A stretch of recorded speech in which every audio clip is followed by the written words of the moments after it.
Estimados alumnos, el presente video pretende ser el formato multimedia de la primera clase correspondiente a la tercera unidad de Cálculo Aplicado 1. Entonces, los contenidos que nosotros veremos a continuación serán, primero, el concepto de función de varias variables, luego veremos generalidades acerca de límites y continuidad en este contexto, y finalmente discutiremos tan acabadamente como sea posible el concepto y consecuencias de la diferenciabilidad de una función de varias variables. Comencemos entonces con el primer tema. Convengamos que una función de varias variables será aquella cuyo dominio es un subconjunto de n copias de R y que su conjunto de llegada son precisamente los números reales o eventualmente una parte de ellos. Un ejemplo de estas podría ser la función que usted ve en pantalla, en la cual se toman tres variables, es decir, es una función que va de R3 y se convierte en el número real x elevado a 3 menos 2 por y por z. El caso general es aquel en el que el resultado de la función está dado en términos de componentes vectoriales, como por ejemplo la función que usted ve en pantalla, en la cual se toma el elemento x,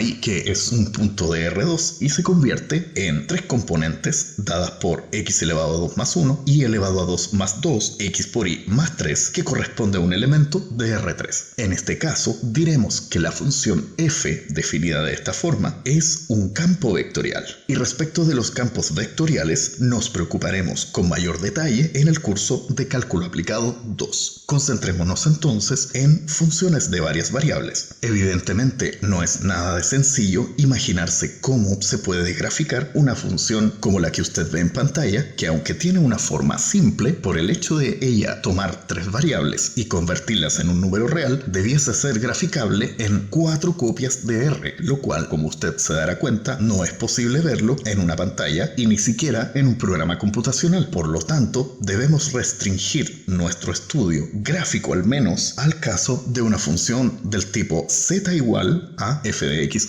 y, o bien escrita como f de x y z igual a 0. La diferencia de estas dos notaciones es que en la función de abajo usted puede eventualmente tener una fórmula que involucre tanto x como y como z, en la cual es imposible despejar la z utilizando funciones elementales, como por ejemplo la función que usted tiene en pantalla. En general, el problema de graficar una función como las que usted ve ahí está en que es muy difícil visualizarlas utilizando una pantalla o utilizando una pizarra, por ejemplo. Por lo tanto, se aconseja al estudiante que en caso de querer visualizar la forma que tiene la función dada, utilice el método llamado las curvas de nivel, en el cual sencillamente lo que se hace es darle valores específicos a la z y graficar la función correspondiente en el plano R2. Veamos un ejemplo. Si quisiéramos graficar la función que usted ve en pantalla, evidentemente necesitaríamos dibujarla en el espacio R3. Sin embargo, podemos considerar las curvas dadas por lo que usted ve ahí, ecuaciones que se han obtenido reemplazando el valor de z por números específicos como -2, -1, 0, 1, y usted puede continuar tantas veces como quiera. Se aconseja en este caso hacer uso de software como GeoGebra. Es de sospechar que conceptos como el límite y la continuidad cambian considerablemente si pensamos en más de una variable, puesto que para calcular límites como el que usted ve en pantalla ya no bastan los métodos que se han visto para el cálculo de una sola variable. En estos casos, de hecho, vamos a emplear dos criterios bastante prácticos para casos muy particulares que son los que analizaremos. Supongamos primero que nuestra meta es probar la no existencia de un límite. Para ello veamos un ejemplo. Aseguramos que el límite que usted ve en pantalla no existe. Para hacer ver esto, lo que se emplea es el llamado método de las trayectorias, que básicamente significa que vamos a emplear un cambio de variable como el que usted ve ahí, de modo que al reemplazarlo en la fórmula de arriba nos va a quedar una expresión que también pasa por el 0, 0, pero que eventualmente puede que no nos entregue los mismos valores para distintos cambios de variable. En este caso muy particular, consideremos el siguiente cambio de variables. Vamos a considerar que x vale 0, es decir, nos estamos acercando al punto 0,0 a través del eje y. En este caso, al reemplazar en la función, obtendremos lo siguiente. Como usted puede observar, he reemplazado el 0 en todos los lugares donde estaba la x. Ahora bien, si simplificamos esta expresión, veremos que obtendremos eso de ahí, lo cual evidentemente es igual a 0. En otras palabras, estamos probando que el límite original al acercarnos desde el eje y hacia el 0 nos da 0. Propongamos ahora la trayectoria x es igual a y. Evidentemente ella también pasa por el 0,0, pero esta vez cuando la reemplazamos en el límite original nos lleva a que nuestro límite es igual a eso de ahí, lo que a su vez se puede reescribir así, que admite la simplificación y por tanto ese límite vale 1/2. En conclusión, si usted compara ahora los dos resultados obtenidos, hemos llegado al punto 0,0 a través de dos trayectorias distintas. Una es el eje y, es decir, x es igual a 0, y la otra es la recta x es igual a y. A través de la primera trayectoria, el límite de la función resulta ser 0. En cambio, a través de la segunda trayectoria, el límite de la función resulta ser 1/2. Evidentemente, de existir el límite, este debiese ser único y por lo tanto, en este caso, no podría existir tal cosa. Así es que, efectivamente, el límite original no existe. Como usted puede observar, el método de las trayectorias es bastante útil en general. Ahora, el problema que ello conlleva es que no necesariamente la trayectoria a usar es fácil de obtener. Sin embargo, como todo en matemáticas, esta destreza se adquiere con la práctica. Si, por otro lado, nuestro objetivo es probar igualdades como la que usted ve en pantalla, usualmente es mejor utilizar el método del cambio de variable a coordenadas polares cuando son dos variables. Si fueran 3 variables, se utilizarían coordenadas esféricas, y si fuesen más de 3 variables, se utilizan coordenadas hiperesféricas, las cuales son evidentemente una generalización de las coordenadas esféricas. Sin embargo, en este curso, nosotros solo veremos el caso de 2 variables, por lo tanto se aconseja utilizar coordenadas polares, como veremos en el siguiente ejemplo. En el ejemplo que usted ve en pantalla, se sospecha que el límite resulta ser 0, debido a que la trayectoria x igual a 0 y la trayectoria y igual a 0, ambas nos llevan al 0. Sin embargo, en principio, para probar la existencia de un límite, debiésemos probar también que toda trayectoria que llegue al 0,0 nos permite obtener exactamente el mismo valor, 0. Sin embargo, el proceso acá, utilizando coordenadas polares, es considerablemente más sencillo, como veremos. Lo que hacemos en general es emplear el valor absoluto de la función de la siguiente forma. Partimos del hecho que, trivialmente, todo valor absoluto siempre es mayor o igual que 0. Ahora hacemos el cambio a coordenadas polares y nos queda así, pero como usted recordará, las funciones seno y coseno son ambas en valor absoluto menores o iguales que 1. Por lo tanto, siempre se pueden eliminar, quedando la expresión de esta forma, donde he podido eliminar el valor absoluto debido a que la cantidad r, es decir, el módulo del vector correspondiente, es un número estrictamente positivo. Ahora bien, si usted simplifica la expresión de acá, obtendrá r, el cual, si asumimos que el vector x, y tiende a ser 0,0, evidentemente r también tenderá a 0. Lo cual entonces nos muestra que nuestra función, por un lado, es mayor o igual que 0, pero por otro lado, ella es menor o igual que algo que a su vez tiende a 0. Por tanto, utilizamos un criterio llamado el teorema del sándwich, que indica que en este caso podemos concluir que efectivamente el límite buscado es igual a 0. En general, esta estrategia de cambiar a coordenadas polares es bastante útil una vez que se sospecha el valor del límite. Se debe siempre, por supuesto, tener cuidado con acotar el denominador, puesto que para que se mantenga la desigualdad en el sentido que hemos puesto acá de ser menor o igual, el denominador tenemos que asegurarnos que o se mantiene igual o disminuye su valor. La función que usted ve en pantalla grafica muy bien este hecho, puesto que una vez más, si empleamos el método del valor absoluto, obtendremos que se cumple trivialmente esa desigualdad. Además, el hecho de que tengamos en el denominador un y elevado a 4 y un x elevado a 2 nos va a hacer bastante difícil poder eliminar el seno y el coseno del cambio a polares. Por lo tanto, podemos decir que la expresión del denominador es la suma de dos números evidentemente positivos, el x elevado a 2 y el y elevado a 4. Entonces, esta cantidad debiese disminuir su valor si yo le quito uno de esos dos números que estoy seguro que es positivo. Digamos que le vamos a quitar el y elevado a 4. Entonces, el denominador de la fracción ha disminuido su valor y por lo tanto, la fracción completa aumenta su valor. Es decir, podemos escribir lo que usted ve en pantalla, de donde, después de simplificar los x elevado a 2, me queda eso, lo cual, una vez cambiándolo a coordenadas polares, podemos escribir eso de ahí, que, al igual que delante, podemos decir que es menor o igual que r, lo cual, evidentemente, cuando x y tiende a 0, 0, también se va a 0. Entonces, esto demuestra que efectivamente el límite anunciado es igual también a 0. Para el caso del análisis de continuidad de una función de dos variables, vamos a utilizar el mismo criterio básicamente que para las funciones de una variable, como por ejemplo, si consideramos la función que usted ve en pantalla, utilizando lo previamente calculado, veremos que ella efectivamente es continua en todo su dominio, debido a que cuando el x e y ambos son distintos de 0, la fórmula presentada ahí nos da el cociente de dos funciones de tipo polinómicas, ambas, en el que el denominador es distinto de 0. Y por otro lado, si bien la función en el 0, 0 existe y vale 0, también el límite de la fórmula de arriba, cuando el x, y tiende a 0, 0, da 0. Así que en general, como usted verá, efectivamente debemos sencillamente probar que en el punto donde cambia la definición de la función es donde el límite existe y es igual al valor dado. También el álgebra de los límites y el álgebra de las funciones continuas se mantiene de la misma forma que para las funciones de una sola variable.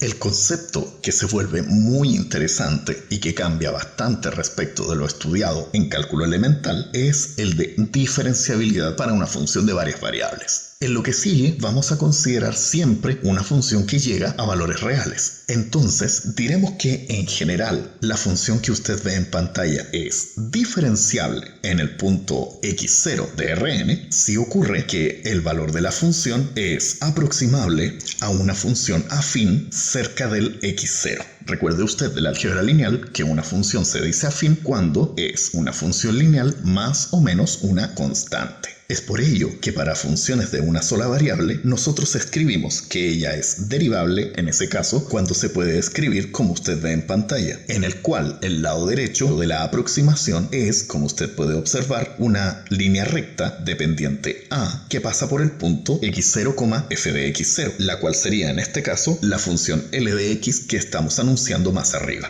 Para el caso de una función de dos variables, en tanto, la diferenciabilidad será la posibilidad de que la función se comporte aproximadamente como la expresión que usted ve en pantalla, la cual, de nuevo, resulta ser esta vez un plano que pasa por el punto x0, y0, f de x0 y 0. Para el caso de una función de tres variables, la diferenciabilidad sería la posibilidad de que la función fuese aproximable mediante la expresión que usted ve en pantalla, que esta vez corresponde a un hiperplano que pasa por el punto x0 y 0, z0, f de x0 y 0, z0.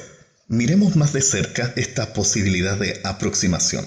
Diremos que una función como la que usted ve en pantalla es diferenciable en el punto x0 si se cumple la siguiente condición formal. Es necesario entonces que ese límite sea igual a 0, en donde, como usted puede observar, la situación no es muy distinta a lo que se analizó anteriormente, puesto que se puede escribir la aproximación que usted ve en pantalla, que a su vez admite, llamándole x a lo que usted ve destacado ahí, lo que usted ve ahí. Y esto es efectivamente la reescritura de la función en un punto como la función en un punto sensiblemente cercano a él, más, en general, una transformación lineal aplicada al vector x menos x0, que como vimos en el caso anterior, anteriormente, cuando la función toma valores reales, esa transformación lineal se convierte simplemente en un vector.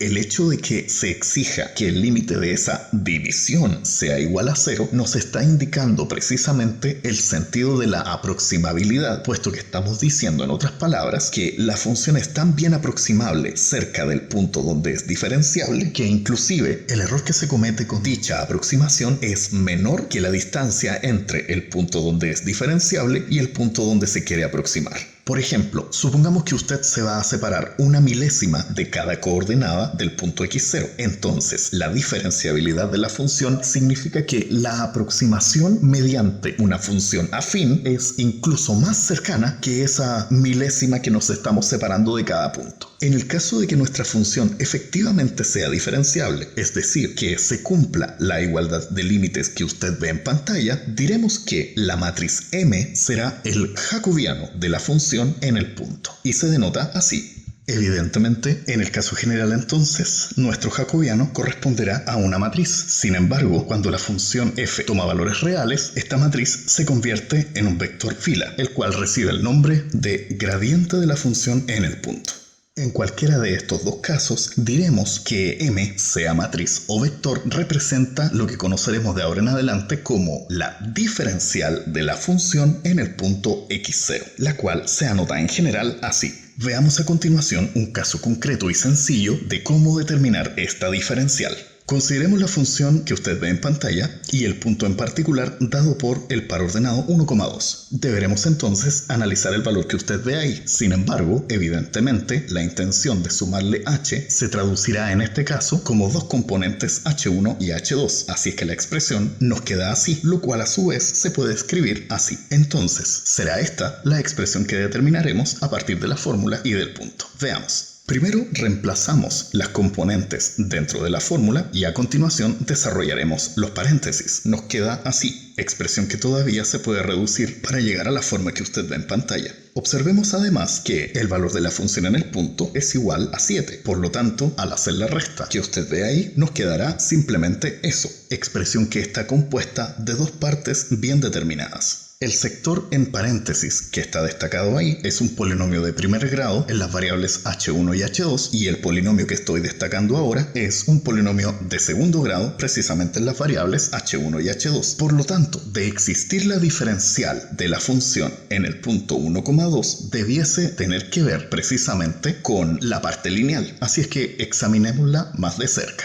La expresión 8 por h1 más 3 por h2 se puede reescribir usando el producto interior de dos vectores de la siguiente forma, lo cual, recordando el significado de h, es sencillamente el vector 8,3 multiplicado por el vector h. Ahora bien, nos falta hacer ver que el sector cuadrático que estoy destacando ahí y que sería igual finalmente a la diferencia que usted ve ahí abajo es tal que tiende a 0 cuando las componentes h1 y h2 tienden a 0. Para hacer ver esto, utilicemos el mismo método que estudiamos delante en el caso de los límites. Tenemos que se cumple esa desigualdad de ahí y ahora cambiando a coordenadas polares podemos escribir lo que usted ve en pantalla, lo cual empleando la desigualdad triangular nos lleva a que esto es menor o igual a lo que usted ve ahí, lo cual por su parte eliminando senos y cosenos utilizando que su valor absoluto siempre es menor o igual que 1 nos queda así, expresión que se puede reducir en eso, lo cual evidentemente tiende a 0 cuando h1 y h2 tienden a 0. Esto demuestra entonces que ese límite, que a su vez es igual a esa expresión de ahí, es igual efectivamente a 0, mostrando así que el vector 8,3 sería la diferencial de la función dada en el punto 1,2. Como usted ve entonces, en general, el proceso de hallar una diferencial es bastante complejo, puesto que requiere que seamos capaces de conjeturar cuál será la diferencial a partir de la diferencia entre las dos expresiones, que en este caso fueron la función evaluada en 1,2 más h y la función evaluada en 1,2. Por supuesto entonces que no podremos en general determinar la diferencial de una función empleando este método, sobre todo en los casos de funciones que sean trascendentes. Necesitamos entonces un método más sencillo. Para descubrirlo, quedémonos con la misma función y con el mismo punto. Vamos a hacer la siguiente exploración. Definamos la función en una variable que llamaremos g de t a lo que usted ve ahí en pantalla. Por si se está preguntando quién es la expresión dentro del paréntesis de la f, recordemos del álgebra lineal que esa expresión de ahí corresponde a la ecuación vectorial de una recta paralela a ese vector y que pasa por ese punto. Por lo tanto, trivialmente, al tratarse de una compuesta entre una función diferenciable en el punto 1,2 y de hecho en cualquier punto de su dominio y esta función que evidentemente también es derivable, puesto que cada una de sus componentes lo es, tenemos que la función g de t resulta ser derivable en su dominio. En particular, vamos a calcular la derivada de g en el punto donde t vale 0. Aplicando la definición de derivada utilizando una sola variable, tendremos que esta expresión es igual a ese límite. Y reemplazando estos valores utilizando la función f, tendremos que él es igual a esa expresión de ahí. Calculemos primero el valor de la expresión que estoy dejando ahí, la cual evidentemente podemos reacondicionar de lo previamente calculado, pues el argumento de la función se puede reescribir así, y por tanto esto es igual a eso de ahí, lo cual al reemplazarlo en el límite y restándole la función aplicada al punto 1,2, que como sabemos da 7, nos entrega, después de simplificar lo más posible, claro está, la expresión que usted ve en pantalla, la cual después de factorizar por h y simplificar nos lleva a que ese límite es igual a lo que usted ve ahí, límite que trivialmente es igual a 8a más 3b. lo cual de nuevo, empleando la notación vectorial, nos lleva a que es igual a el producto punto entre los vectores 8,3 y a, b. Pero si analizamos el cálculo recién hecho a la luz de la función g, que es una función real, tendremos que, tal como en el cálculo elemental, esta expresión corresponde a la pendiente de la recta tangente al gráfico de la función g en el punto donde t vale 0. Pero ese gráfico corresponde a la restricción de la función original, la función f, restringida a la línea recta que usted ve ahí. Por lo tanto, podríamos decir que la expresión final, el producto punto entre el vector 8,3 y el vector a, b, corresponde a la pendiente de la recta tangente a esta restricción en el punto 1,2, pero aumentando en la dirección del vector a, b. O sea, que el valor que estoy destacando ahí correspondería entonces a la tasa de crecimiento de la función f en el punto 1,2 considerando la dirección a, b. Y es por esto que a la expresión destacada se le llama derivada direccional de la función f en el punto, en este caso 1,2, en la dirección del vector a, b, lo cual se escribiría en fórmula diciendo como usted ve ahí. Y entonces, en general, la definición formal de la derivada direccional sería la expresión que usted ve en pantalla. Y evidentemente, si la función f fuese un campo vectorial y por lo tanto tuviera m componentes, su derivada direccional sería el vector obtenido con las derivadas direccionales de cada componente.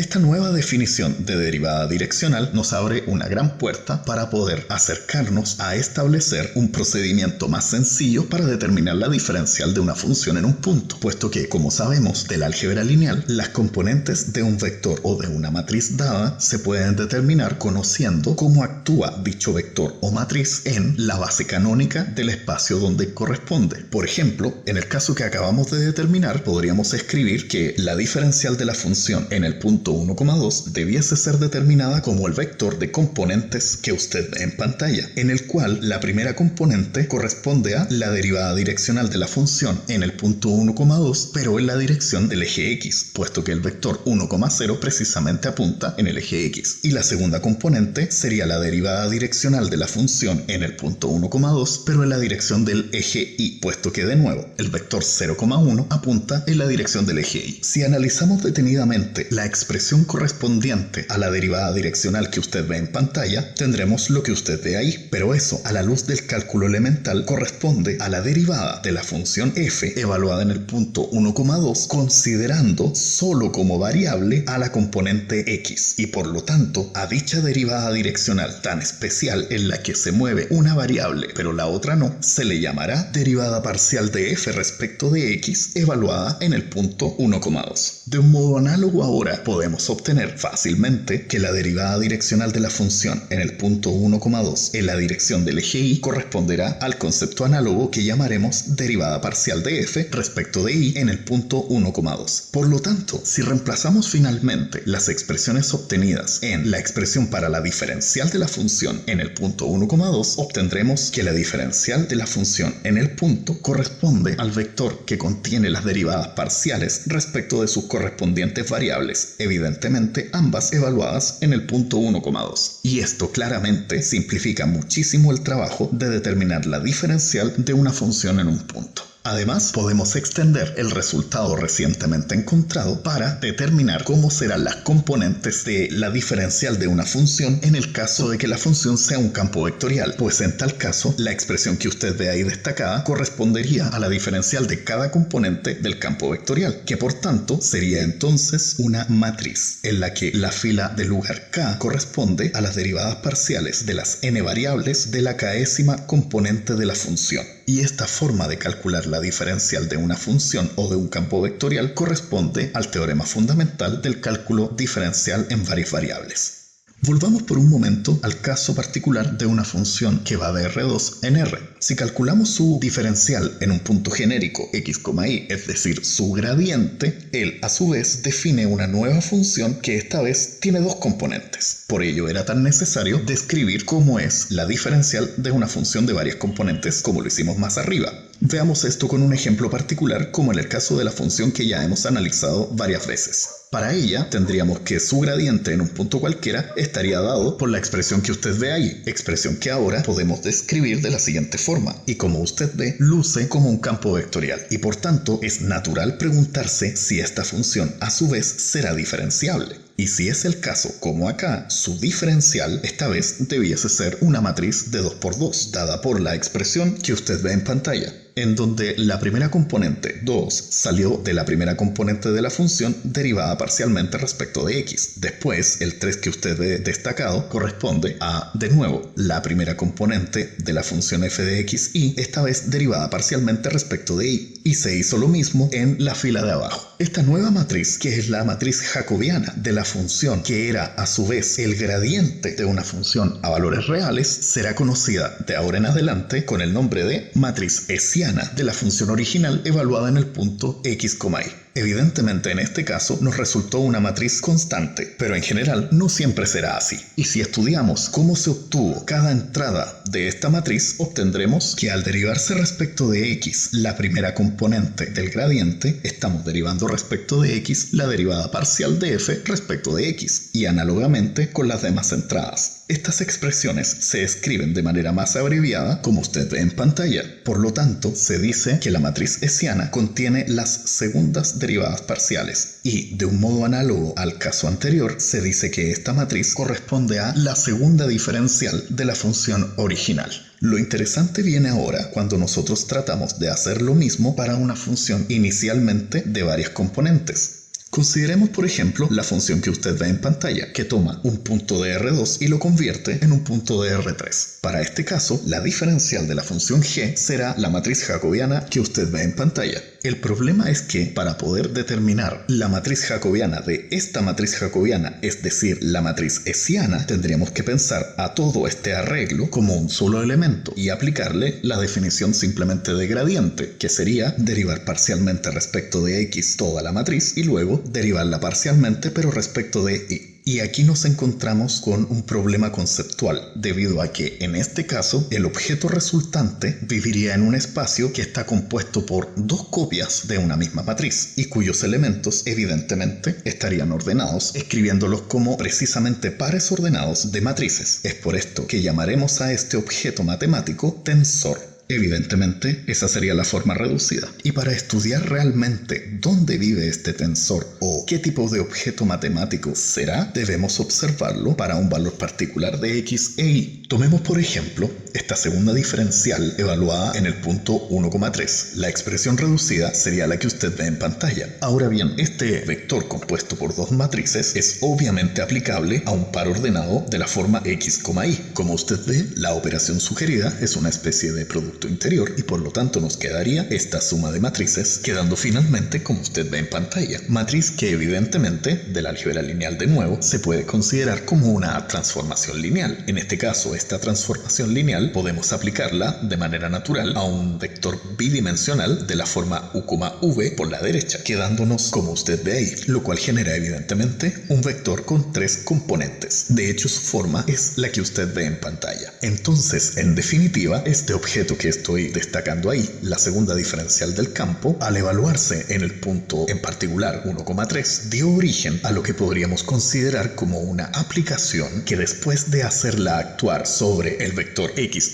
y, dio a su vez origen a otra aplicación que al hacerla actuar sobre el vector u, v nos dio un vector de R3. Contrastemos esto con la definición del campo G. Ya dijimos al principio que el campo G tomaba un elemento de R2 y lo convertía en un elemento de R3. Por su parte, la diferencial de G claramente será una transformación lineal que va precisamente de R2 en R3, lo cual es común escribirlo así, expresión en la que este símbolo denota a las transformaciones lineales que van precisamente de R2 en R3. Por su parte, según acabamos de visualizar, la segunda diferencial del campo evaluado en un punto nos dio una aplicación que toma un elemento de R2 y lo convierte en una nueva aplicación que tomó un elemento de R2 y lo convierte en un elemento de R3. Pero al ser esta última aplicación definida mediante una matriz, sabemos que es una transformación lineal, obviamente de R2 sobre R3, y por lo tanto tanto, podemos escribir lo que usted ve en pantalla. Esto nos muestra, estimados estudiantes, que la segunda diferencial de un campo vectorial es una aplicación que toma elementos del mismo conjunto de partida que el campo y lo convierte en una transformación lineal que va del dominio del campo hasta su recorrido, lo cual formalmente se expresa diciendo que esta segunda diferencial es un funcional bilineal, objeto que claramente es considerablemente más abstracto que todo lo que hemos revisado hasta acá en los contenidos del curso. Pero como siempre, la intención de este tipo de contenidos es mostrarle a usted un poco más de cultura científica.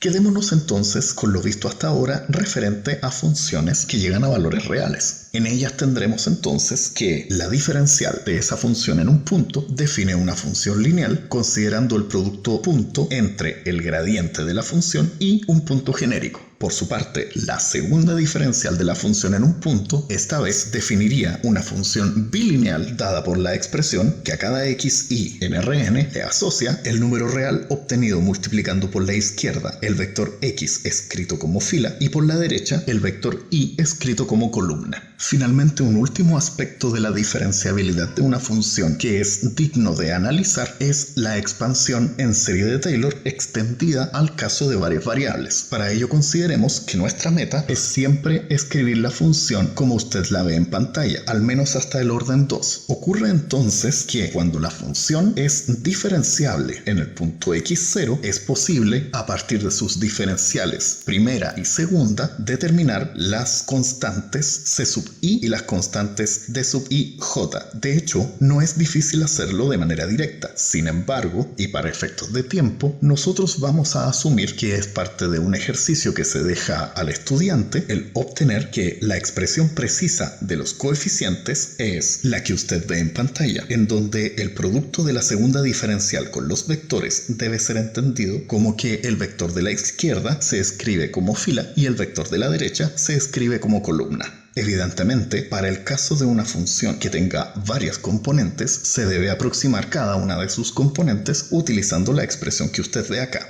Propongamos un ejemplo sencillo. Digamos que la función a analizar es la que usted ve en pantalla y queremos hallar su serie de Taylor alrededor del punto 1,3. Entonces tenemos que determinar sus dos primeras diferenciales. Veamos, su primera diferencial es la que usted ve en pantalla y ahora la vamos a evaluar en el punto 1,3. Ahora determinemos su segunda diferencial. Vemos que en un punto cualquiera es la que usted ve ahí y ahora la vamos a evaluar en el punto 1,3. Sería la expresión de ahí. Además, tenemos que evaluar la función en el punto. Nos da 64. Juntamos todo ahora en virtud de la fórmula de arriba y nos queda la expresión que usted ve ahí, la cual evidentemente se puede reducir para dejarla como un polinomio de segundo grado con dos variables. Esto termina entonces, estimados alumnos, la primera parte de los contenidos de la tercera unidad de cálculo aplicado 1. Hasta la próxima.